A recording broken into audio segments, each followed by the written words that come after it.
ইসলাম মঞ্জিল পর্যন্ত পৌঁছবে।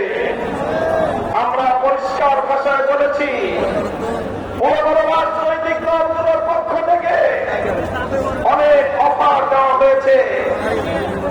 ছোট ছোট রাজনৈতিক দলগুলোকে বিভিন্ন আসন সমঝোতার অফার দেওয়া হয়েছে।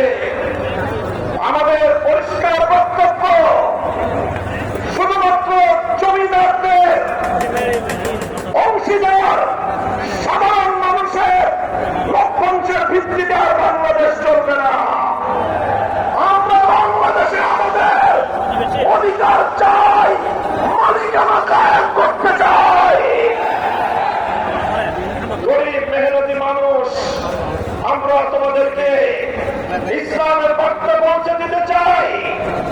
ইসলাম যে বৈষম্যহীন সমাজ ব্যবস্থা উপহার দিয়েছে, বিশেষ করে অর্থনীতির ক্ষেত্রে ইসলাম যে সুষম বন্টনের অর্থ ব্যবস্থা উপহার দিয়েছে,